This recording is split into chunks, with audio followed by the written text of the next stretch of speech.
Welcome to the Teen Life Podcast, where we research teen culture so you can focus on connection. I'm Karlie Duke, and as part of our very special Christmas party episode, I am joined by Caleb Hatchett, Tobin Hodges, and back again is Chris Roby. Hey, guys. Welcome back. Thank you. Ooh. Yeah. I'm looking at you over there, Caleb. Sorry. Yeah. We're a wrestling match here. It's just my voice was meant for radio. Yeah, it is. For podcast, so smooth. We got the whole gang here today, and I'm just excited because we're going to spend some time. If you've been with the Teen Life Podcast for a few years now, we've done this every year of just kind of bringing in and talking about some fun things, but we'll also give you some tips maybe throughout the day, but really this is just for fun going into the Christmas season. So I just want to kick it off with, as we're gearing up for Christmas this week, what are some of your favorite Christmas Eve traditions? I think I'm pretty sure all of us at the table have the same one, but my family all does Christmas Eve like service, candlelight service every year. And now I'm typically playing at it, which I know Chris does as well sometimes too. But it's that's always kind of been a good, like, we'll do the candlelight service and then we'll go to somebody's house and kind of hang out, play games, and do all that kind of stuff. So that's kind of what ours has been for the last few years for the most part. Do y'all do Christmas presents on Christmas Eve or Christmas Day? Christmas Day. That's how it should be. Only okay. Okay. If you're opening gifts on Christmas Eve, you're ruining the magic of the moment. Even one? Just one? Like the one your parents say, okay, this is the gift that no one really cares about. You can right. Yeah. Hey, this is your underwear. Yes. Gift. Yes. Yeah. We did always beg for that, but Mom and Dad rarely gave in. We do Christmas pajama gifts. Like, here's your Christmas pajamas that you can wear. Like here, you open a gift and from the elves. Mm-hmm. Sure. I mean, whatever. But yeah, it's kind of like a open this and then put it on. We'll take the dumb pictures and then, and then they go to bed in those pajamas. So I need you to know, I'm just so ready for grumpy, grinchy Tobin to come out in this podcast. Yeah. Because I just know. Hey, I'm recovering. I'm trying. So you see, our elf on the shelf brings us our Christmas pajamas on December 1st.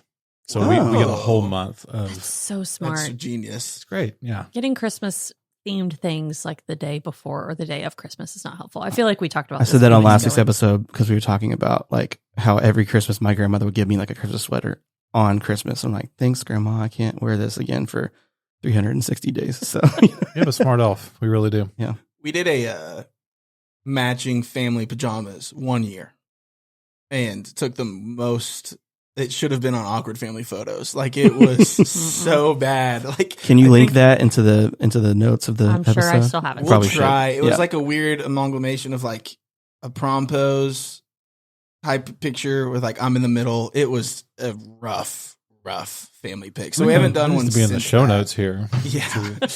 But my favorite Christmas Eve tradition that I'm trying to start, my wife is not a big fan of this one. It's like, this past couple of years is the first years that I'm having to work on Christmas Eve, doing Christmas Eve service. And like, I love candlelight service, things like that. And my first year doing that was, it's done at like 7 because, we did a Christmas Eve like evening service and I'm having to go home right away. And so I go to Quick Trip. Like, not many places are open on Christmas Eve. That's fair. Mm-hmm. And I'm wanting to get out on the road Quick Trip, hot dog, roller dog. Okay. Grab 2 of those things, hit the road, and just go. So in my mind, I'm like, that's a fun thing, Haley, right? This was before we got married. So like after we got married, I'm like, Haley, Quick Trip roller dogs every Christmas Eve. Think about it. When we start having kids, that's fun. And you'll always know they're always open. They're always open. Yeah. And then we can just get on the road quick to get to family. And she laid down the law pretty quick. But hey, man, I'm holding out hope. I celebrate Quick Trip roller dogs on a weekly basis. So yes. I'm just saying. Tamales are the superior Christmas Eve food. Yeah, I agree. I'm okay with that. When I was a kid, so my dad would always read like "'Twas the Night Before Christmas." That was kind of like our family tradition. So we did that before we went to bed. And I kind of forgot about it as I got older. And I like, whenever Jude, my oldest kid, was like 7, I was like, oh yeah. And I kind of like realized like, oh man, I didn't do that for like the first 7 years. And so we've kind of picked it up since then. But yeah, that was another one in our house. That reminds me, my dad does the Polar Express Mhm. on Christmas Eve, and you usually age out once you have kids, because then the grandkids can take the place. You're not important anymore once grandkids are there. Right. Yeah. And so, you sit on the lap, he'll read Polar Express. He gets the bell. Bell came with a book. One of the kids will get the bell every year. And so here I am now stuck with my nieces and nephews because I don't have kids yet. So I'm sitting on my dad's lap, and it's great. We fighting over the bell. Mm-hmm. Yeah. Like, give it Sawyer. Yeah. Yeah, all these children and Caleb. So speaking of fast food, one of the things we do is we go to the Christmas Eve service too, but literally every year it occurs to us as we're leaving the parking lot, we don't have dinner. And so it's always a mad scramble. Okay, what is open tonight? And In-N-Out has been pretty Nice. kind of a lifesaver the last few years. So we'll do that, and then we'll watch the Charlie Brown Christmas so that my kids are good and depressed before they go to bed. Sure. I don't know why we watched it. I'm like, this is sad. And so it's that one that we'll do night before Christmas as well. And then my favorite tradition is watching The Office Christmas special from the second season. I was going to say which one. There are a lot of Christmas ones. Just because it's the best one. It's the second one. It's the second season. I love watching that while we're up late wrapping presents and stuff. Makes me happy. So I guess, I don't open gifts on Christmas Eve, or like maybe Chris, you do like one. What's the best gift, whether it's Christmas Eve or our Christmas Day, that you've ever gotten? And like, I won't limit this to like childhood, like just of all time. Does it have to be Christmas or can it be ever? Ooh. Oh. Okay, I'm sorry. We It's can a- stick yeah, with this is a I'm sorry. Christmas It's not a episode. birthday Okay, I'm episode. Yeah. Okay. Unless you're one in the car that's celebrating your birthday and Christmas at the same time, we're really sorry about that. Yeah, and then I got them. you could answer this question, either one. But for you, Karlie, no. Okay. Just Christmas. Man. I'll start, because mine was last year whenever my wife got me my PC, gaming PC. It was great. I've been looking forward to it. I didn't know it was coming, and I remember her like texting, like, because she had ordered it to the house. Like, they get this big box. I'm like, what in the world? She's like, do not open it. She's texting me like, do not open it. I'm like, okay. I don't open it, but it was heavy and like large. And I was like, almost felt too big for a PC, but I remember opening it on Christmas Day, and I was like, this is the best thing ever. So that one's mine. I would say mine. It was about, 5-6 years ago. My family found a really good deal on a big green egg and the table that came with it. So it's a smoker cooker outdoor thing, if you don't know what that is. But they're also incredibly heavy. And I was shocked that my wife was able to actually like manhandle that out of the car and cover it up and all that kind of stuff, like on Christmas Eve. So, but she was able to actually like surprise me with it, which is like, it's pretty remarkable. She was able to do that. So it was a great gift. I don't know if I promise I'm not being Grinchy. I just don't know. Like, I'm trying to remember what something I've gotten that stands out. Because a lot of times, especially as an adult, like I'm always more of the like spend the money on the kids, like don't get me anything and kind of thing. So like, but I'm trying to think. Last year, okay, here's what this is recent, so I don't know if it's best, but last year, if you know me, I got a new car last year, like around October, unexpectedly, and it's like only the third car I've ever owned, and so like for my Christmas list, I was like, here's a little things I want to like make my car be more efficient. So I got like the sunshades and like a little organizer for the middle console, and I was like, I told my I think it's at my mom's house, so it was like a Secret Santa thing, and I was like, this is the most adult thing ever, but I'm so excited about this because this is the first time I've had a new car in like since I was in like college, and so it was kind of cool to get like car stuff that was gonna make my car better. So, man, this is hard because this sounds bad, especially as an adult. I almost always know what I'm getting. Yeah, I love my husband, but I just feel like I have to give a list, and so I kind of know what I'm getting most of the time. One year he did surprise me with an Apple Watch, and that was just really exciting because I didn't know I was getting that. But I do have a story about an Apple Watch and kind of leads us into the next one, which my husband is a sneaker when it comes to Christmas. Like he will find the presents. He goes through the closets, like still does at his parents' house, like that kind of level of sneaking. He has to know what he's getting. And one year I think was going through my email and saw that I had bought him an Apple Watch, and he was like, sweet. He like made a joke to me about it of like, hey, I saw what you got me. And I said, oh, watch. And I returned it. And I sent him like the return confirmation. that I had returned it. And then without him knowing, I went and got it from a different store. And so on Christmas, I surprised him with it. But I had like wrapped it in jeans, I think, like in another gift. So he opened it and was like, "Oh, my last present, thanks." And then the Apple Watch was in there. Oh. But it was so funny because he was so mad at me because I was like, "I canceled that." And he was like, "No, you didn't." And I was like, "Watch." So he really believed you? He did. Wow. But did Because he, I had the receipts. Yeah. But did he learn his lesson? That's my Probably question. not. Probably not. Well, it's because you didn't stick to your punishment. So it's really on you, that's for being fair. honest. Right. So. That's fair. You're training him. But what about y'all? Do you like to know what you're getting ahead of time? Do you like to be surprised? I like a good surprise. Like I said, I just tend to, I don't know, I've got like the sixth sense when it comes to Christmas gifts. When I was a kid, I definitely tried to find things, and I wasn't very successful most of the time, but when I was successful, I was honestly disappointed.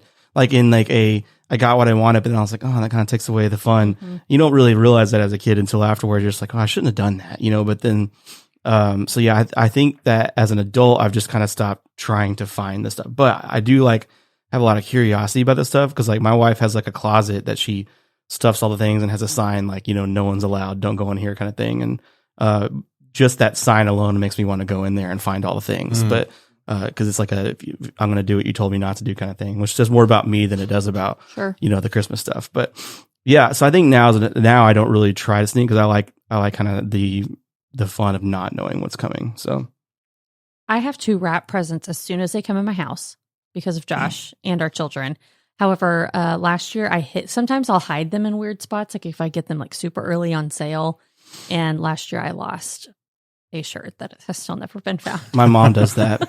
She straight up loses things every year because she doesn't remember where she put them. Yep. Yeah. Or she'll uncover them like 6 months later and it's like, oh, I totally forgot I bought this for Christmas. And yeah, totally does that. You're gonna be like cleaning out a air vent and be like, oh, I have no. I think at this point I probably accidentally threw it away. That is the only explanation for how I couldn't have found it at this point. But it's a problem when you've got a sneaker in your house and you've got to keep them away from those presents. I mean, I don't think I really was as much of a sneaker. / like I always knew Mama usually would keep it like hidden in the like in their closet, but I would never go in there. And like now as an adult, I feel like Haley and I have started to build a Christmas tradition of spoiling the gifts that we get for each other.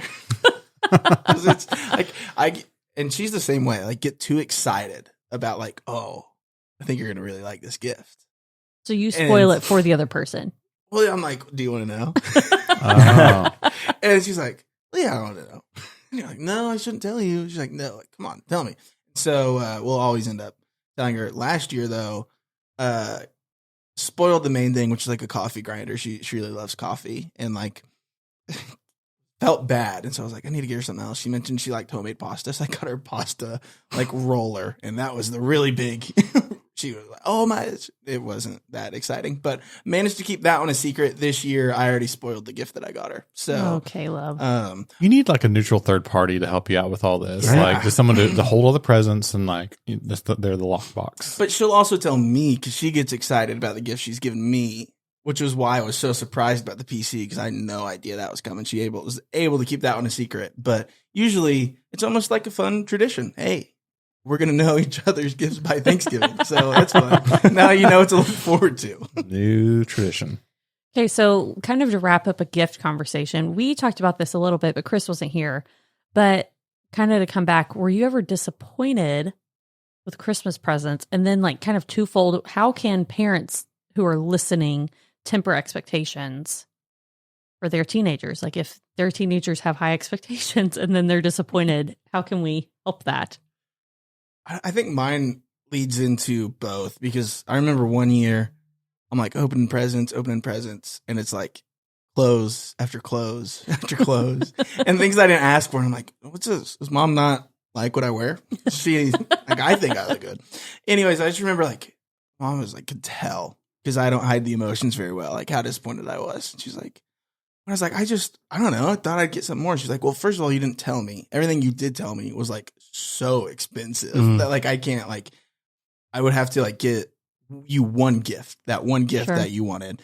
And like, I don't know. I think for me as a teenager, I'm like, yeah, buy me the $400 pair of like, I don't know, it may have been like Ray-Bans, something. It's too expensive for Ray-Bans, but like something expensive like that. It's like, I'm not going to get you that. I'd rather get you, you know, all these smaller things. That way you don't just open one and have it be done. But I don't know. It's just, it was a weird balance. And like for me, a learning experience of like, okay, I'm able now to temper and hopefully bring a budget down. So like, I don't know for as parents, if it's having a conversation about like, hey, you know, we want you to get things that you want, but also know that we are not made of money to be able to get you just anything that you want, to just kind of be able to, you know, even realistically be like, hey, if you're asking for like this big thing, just know, to spoil the surprise a little bit, pull back the curtain, you won't be getting that. Is there anything else? So I don't know. I think by the time you have teenagers too, you've experienced enough Christmases to know that not every year is like the other, right? So there's certain years that like budget's a little tighter, you know, and some of years where you don't want to tell your kids like we got a lot of money this year, right? But but I think especially if you know this is going to be one of those years that we're going to do our best as a family is to have that conversation with your kids. Maybe this is more of an experiential year. Like, hey, we're there's not going to be as much under the tree, but we're going to do everything we can to make this a special experience for you. And I promise, you know, if you are disappointed about maybe what you're getting physically, we're going to try to make up for it by what we're doing as a family. And so I think every year is different. And I think being honest with your kids about that is a good way to temper expectations.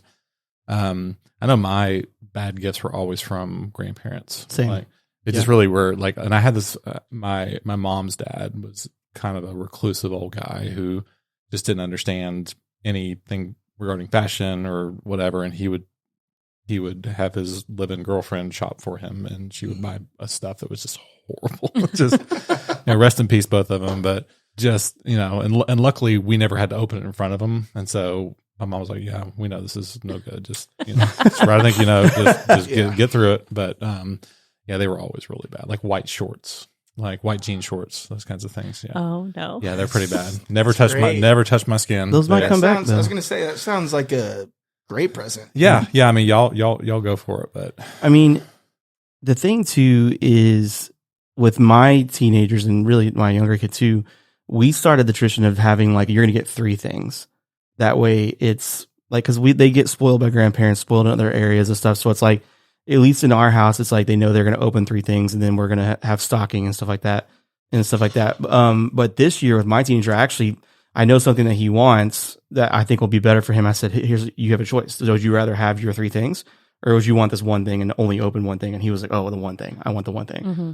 And he doesn't know what it is, but it was just one of those situations where as an older kid, I'm able to talk to him about, like, I understand, like, you're not at the age that cares about opening anymore. So would you rather have something that you really want, or would you rather me just buy you 3 things to buy you 3 things? And so that kind of helps keep because then if you are having a situation where you're having less money that maybe a year or but more money, it kind of helps you keep you grounded of like, you're either not overspending and overgifting, but if you don't have as much money, you can still make 3 things feel okay in some situations too.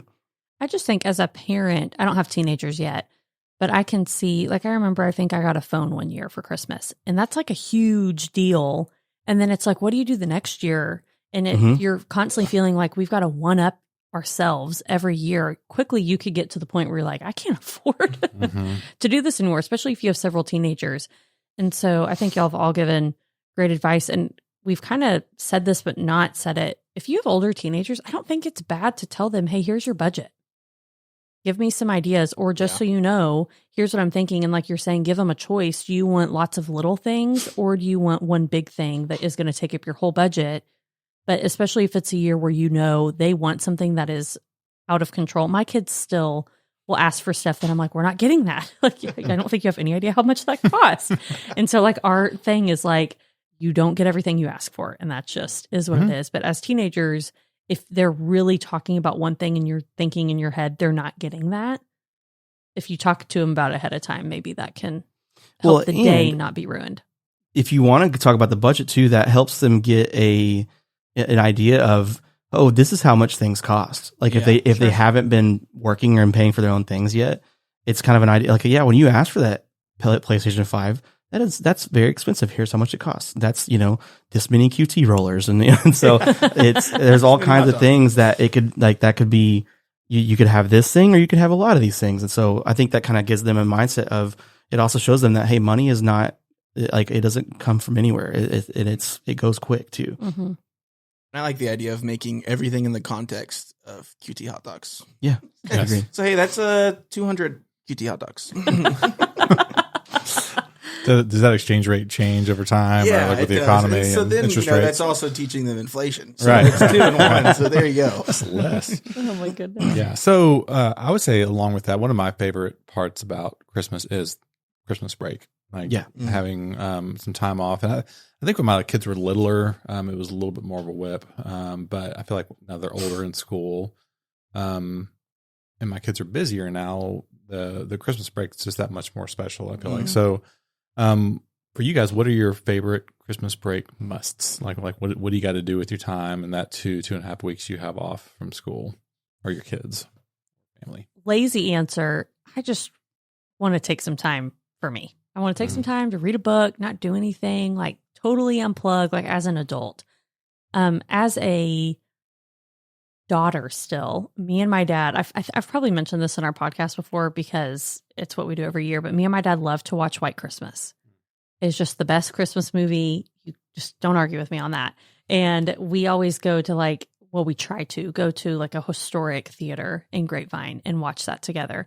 And so as a teenager, that was one of my favorite things to do. And like still as a daughter, like that, there's just something very nostalgic about that. And that he takes the time to do that with me every year. And so that's not a huge thing. And if we can't go see it at the theater, we usually try to at least watch it together at home.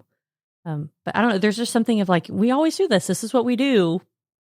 Makes it fun. I know for me, it's just a lot of catch up because our lives are so busy now during a school year, and we just don't watch shows. We don't, catch up on all the things that everyone else is doing. And so that's a big part of that time, is just to spend some time working through a series that we've been wanting to get into, and we'll just spend that time catching up. So like, I know we'll do a lot of Mandalorian, and we're way behind on that. I know exactly. You're like, what? And like, seriously, we don't really get to do that, just to sit around and watch that. And so things like that, and shows that they've been wanting to get into, we actually have the time. And so we'll just spend a lot of time doing that. I don't have, teenagers or kids at all, but like, it's funny too. I was talking to this with like my staff, and I remember Heath, our worship minister, is like, one of the things I look forward to most is just having my kids, like, again, not busy, being at home, knowing, hey, we're going to put movies on, and like, hey, go get me popcorn, or like, hey, stop throwing popcorn at your sister, all those things. But he's like, I look forward to that just because it's, no busyness. Like, hey, we're just going to be able to, even if it's crazy, just have time under the roof. For me, it's like, for me and Haley, like, log in the fireplace. It's a must. Okay. Because we grew up gas fireplace. House we have now is real logs. It's the whole, the crackle, the warmth, the hint of smoke. That, oh my goodness, so good. So that just got put onto that. We never had a real fireplace. Wow, it's fantastic. Who's responsible for stoking the fire? Haley. Haley is a pyromaniac. So we always joke that, like, anytime, like, relationship TikToks, Haley tends to fit into the husband role, and I tend to fit into the wife role. But I know my job. I know my job. So that, just watching Christmas movies, making apple cider, making hot cocoa, just the little things. And for me, even growing up, one of the things I look forward to the most, and it says a lot about me, was making Christmas cookies, sugar cookies, decorating them, just because you'd have them for the rest of Christmas. So great. A good Christmas snack. You just can't beat it. That's what my mind goes to. Caramel corn, Mom would always make. Oh. My mind goes to food. So again, that says a lot about me. But everybody's looking at me because this is where I get grinchy. I don't. All of this stuff sounds like my worst nightmare. I don't want to do the long car rides for Christmas lights, or sit in a neighborhood and, go 2 miles an hour. I've never seen White Christmas, so I have no idea if it's good or bad. One year, my stepdad won tickets on the radio to go see a Christmas movie at the Alamo and do like the hot chocolate and all that stuff and whatnot. And he had the choice between Elf and It's a Wonderful Life. And he chose, oh, It's a Wonderful Life. It's amazing. It's a classic. And we were all, the whole family was just like, oh my God. Like, like we immediately were like, man, like you could have at least chosen Elf. So we all went for him. And, you know, he was just smiling the whole time. We're all just like, oh my, this is like a 4-hour movie. And like, you know, there's not very many of these things that I will willingly do and choose to do, but I'll put on a face and go do these things and whatnot. But to be fair, I like looking at Christmas lights, but I do not like the 3-hour Christmas light expedition. Insane. Like with my kids, I'm like, let's go get hot chocolate and we'll just drive around a couple neighborhoods. They don't have to be crazy. Well, especially my kids are little now, so they don't care. You know what's gotten popular in at least the DFW area is these, I don't know what you call them, but they're these Christmas lights presentations that aren't in a neighborhood, but they're like this, basically a show that you drive through. Mm-hmm. So we saw one off the side of the road, like, hey, let's go check that out. We pull in. It was $50 a car. Oh my God. And so I remember laughing at the guy and turning around and leaving. like, and I realized that's kind of mean. We shouldn't have done that. but laugh. Yeah, but like I was like, no, we're not going to do that. You know, so we found the nearest neighborhood to drive through. But no, that's kind of a thing right here, is to charge you for watching Christmas lights. Yeah, I agree with you, Tobin. Okay, I'm like, why are we?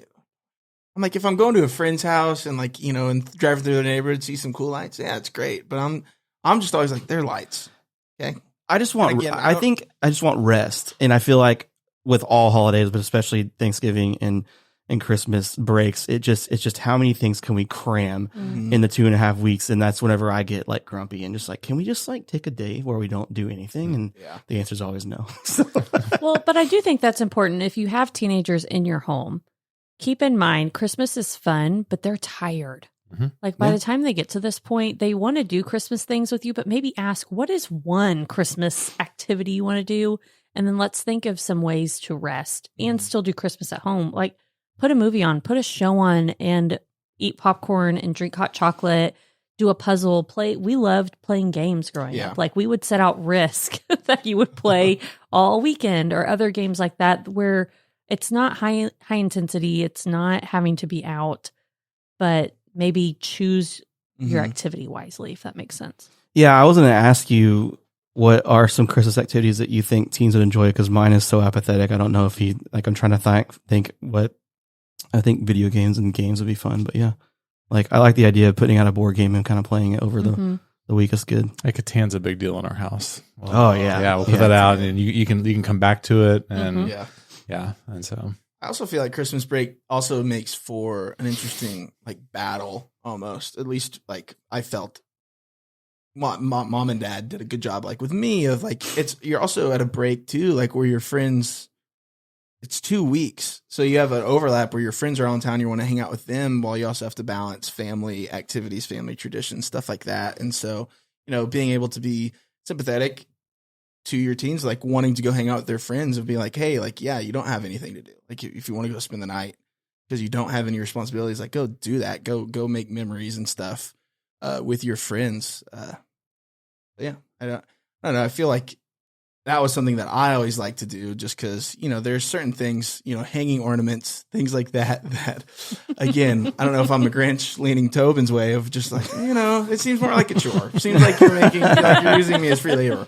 But, you know, while also acknowledging like, hey, you know, there are cool traditions and things that, you know, you hope that your kids will look back on fondly of things that you did do. So it's a balance there. Sure. And that's where I think maybe choose what are the 1 or 2 things that are non-negotiables for you as a parent, that are the ornaments. We've done this every single year and it's so sweet, but not make every single thing like that. Maybe make the other ones optional or ask them, what do you want to do? Always helps. Okay. So I know in previous Christmas episodes, we've talked about favorite Christmas movies, but does anyone have a favorite Christmas movie quote? I think if I'm thinking Christmas movie, the first one that comes to my head is Home Alone.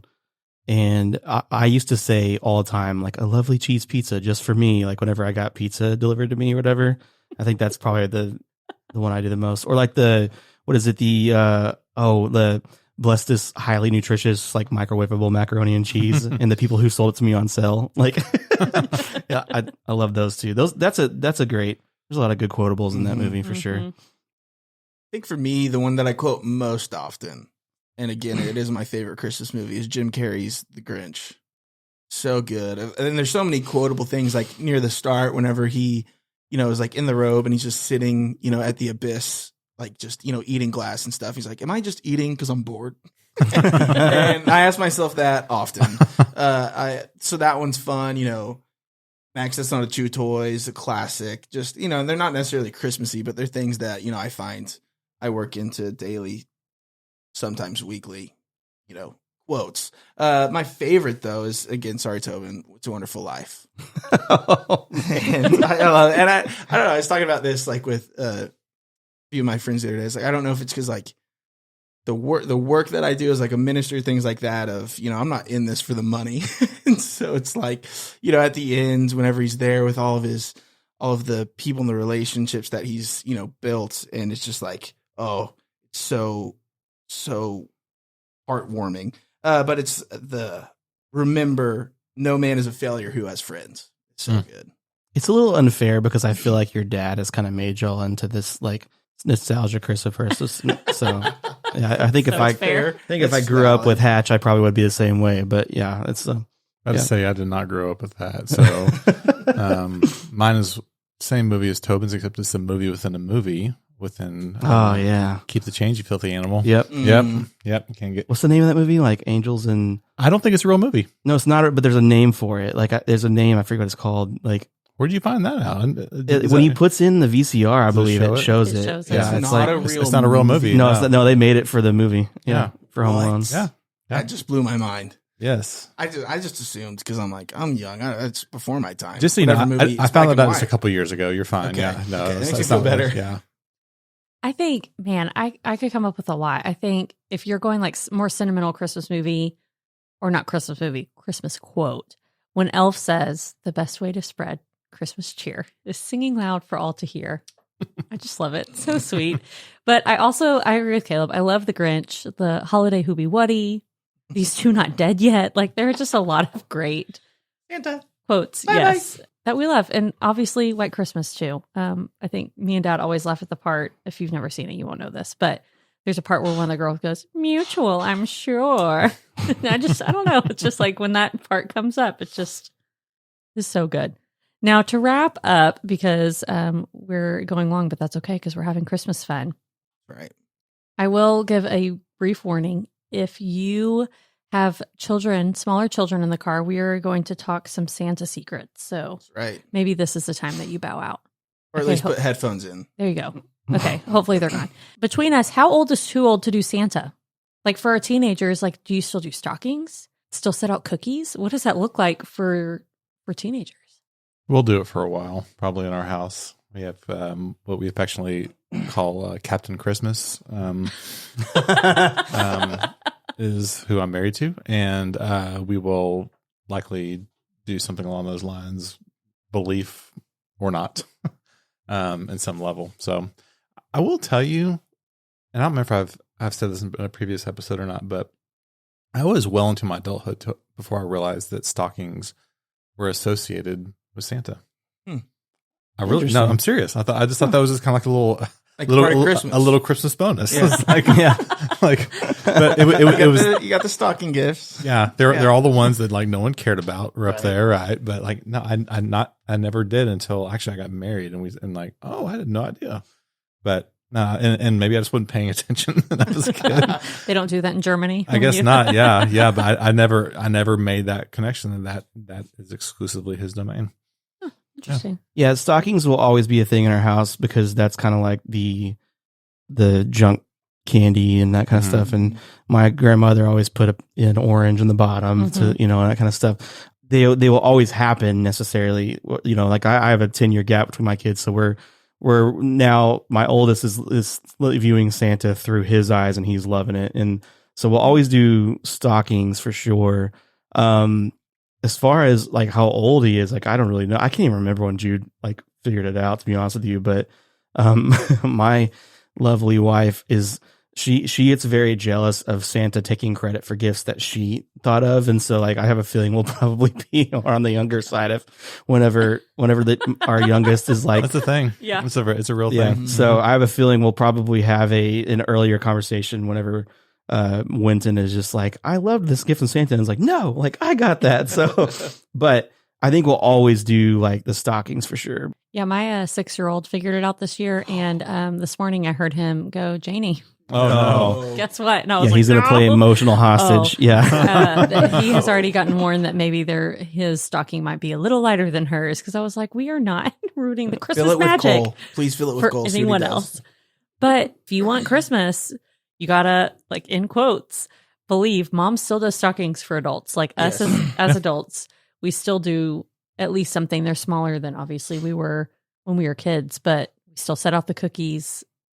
I don't know. It's a thing. Over her dead body, will she not do a stocking? Like, she will make the magic happen. And yeah, my answer is like, never. You're never too old for Santa. Why not? Yeah, like it's fun. I think it just morphs to like a different kind of like, Mhm. you know, whenever you're dealing with kids, it's more of like we're gonna enjoy the nostalgia and magic of it. When it's older, like my stepmom, she had like this is sociopathic, by the way. So, but whenever my stepbrother was little, she bought like 40 rolls of the same paper, so that every year all the Santa gifts were wrapped in the same paper that no one could find. No. And so like when she ran out, like well, she still did that when we were adults. She was still doing that. She ran out like 2 years ago, and I was like, "What are you gonna do?" She's like, "I think y'all are old enough to understand now." And I was like, "No, like you have to go get it." Like, and so, but it was just the fact that she had the wherewithal to think, "I'm gonna buy like all of this paper, and that's gonna be my Santa paper every year." Like it's just like that's the kind of craziness that people do and to keep the magic alive. So it's funny that traditions like that, you know, I feel like even like as parents, you don't expect like, oh, that did mean more. Like, you know, I think Mom would always like write Santa as like one gift. And it's like, you know, if Santa didn't give, like, where's Santa's gift? And it's like, whoa, you know, like these weird things that I feel like you write off as, you know, oh, it's not appreciated. They don't even see it. Or maybe you don't even give it a second thought of like, you know, I'm creating a tradition. It's funny that those little things, you know, seem to cling on of like, hey, well, you know, you could still put cookies out, you know, things like that. Just fun of like being in on it and then still being able to enjoy it. It's still fun. Yeah. And that's where I just say, live in the Christmas magic with your teens and let them have fun. Let them rest this holiday season. And from Teen Life and the Teen Life podcast, we hope that you have a wonderful Christmas, and we'll be back with more episodes. But in the meantime, subscribe on YouTube, wherever you listen to podcasts. And don't forget, especially this holiday season, that teenagers are not a problem to be solved.